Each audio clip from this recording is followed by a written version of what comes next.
Yeah, when you look at this Bengals team, they have a ton of dangerous offensive weapons. Obviously, their record is not probably where they want it to be. What do you make of a team that much talent? It seems like it's being frustrated by its results. They can put up points, and they can put up points in a hurry. They have, like you said, they have a lot of dynamic playmakers. The running back is doing a lot of great things as well. We didn't see him last year, but we'll see him this year for the first time. I think he's doing some great things for them. And then obviously all the other skill players go with it. And Joe is Joe. He makes a hell of a lot of plays. Impressive football team, but it's a good challenge for us this week, like it is every week. What's the challenge specifically with the type of mobility that Joe has, his ability to extend plays? Get your notepad out. Yeah, I think we've been going against him for quite some time. We weren't able to go against him last year, obviously, but he presents a lot of challenges. He's scrambling to throw downfield, not saying that he won't run, but it creates a lot of stress on the front 4 or 5, however many guys we're sending to keep him in the pocket, to try to make those guys' life in the back end a little bit easier, because it's really hard to plaster in coverage, especially when they have so many weapons like 5 and 1. Last game Alex played, he had 12 quarterback pressures, and last game Nick was coming free all day long.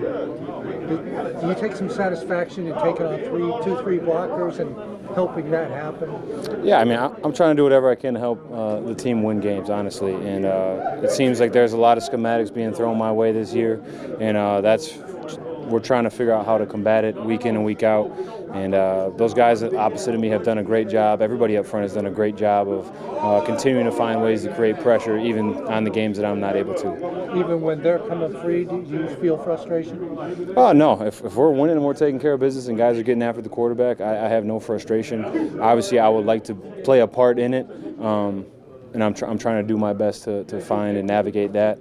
But like I said, when you throw schematics, that much schematics, it's not always the easiest to continually make plays, play in and play out like it has been. That being said, TJ, I mean, do you feel at all like you're in like a mini slump? You had pass rushers go through that at various times? I don't know. Like I said, man, I really am not about the individual stuff this year. I'm not harping on my individual performance. Yes, I want to continue to succeed and make as many plays as I possibly can. If it frees up other guys in the process, great. More than anything, I'm just ready to get this lost taste out of our mouth and move forward. And we have a great opportunity this Sunday for that. Obviously, sacks are the big pass rushing stat. But for you, how much pride do you take in being a run stuffer and just what you're able to do on run defense? Yeah, I try to just be an all-around player.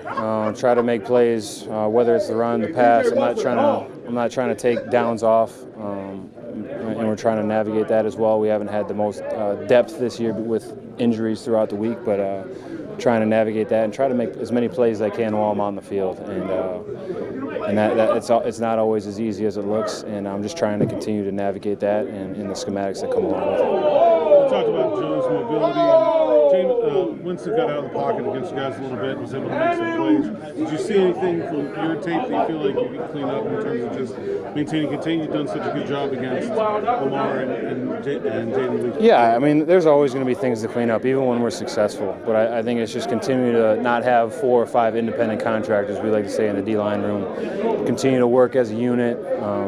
That comes back to not caring who makes the play, just as long as we make the play as a unit.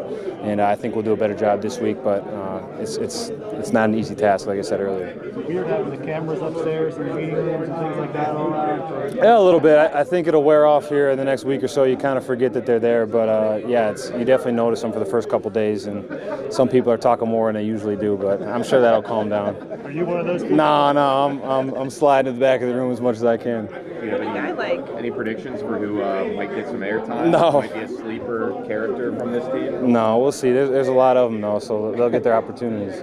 Nick seems to be stepping up in that regard. Yeah, Herb's, I mean, that's just the thing. Even Beanie, young guys that continue to make plays and work hard, and you realize that all the hard work pays off, and you're able to kind of show your character and be yourself a little bit more. Those early years, you're just trying to establish yourself and gain respect before you really kind of come out of your shell and showcase who you are and your personality.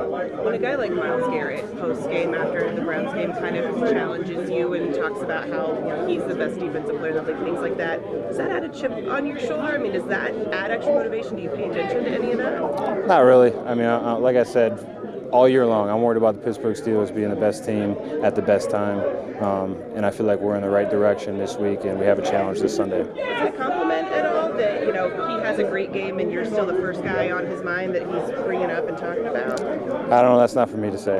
Had you seen earlier? He said he wanted an apology. It was before the game. And Yeah, I mean, like I said 2 or 3 years ago, it's not about the person. I have a lot of respect for every single NFL player. I think there's a lot of great pass rushers, a lot of great players in the NFL. It's more so the voting and how that all happened is where we were upset with it. It's nothing to do with Myles Garrett as a person, as a player. I think he's a hell of a player. It's more so the voting system and what you need to do to get those things. But like I said, that's what I'm not focused on this year at all. So it's all about Pittsburgh Steelers and winning as many games as we can in the right moments.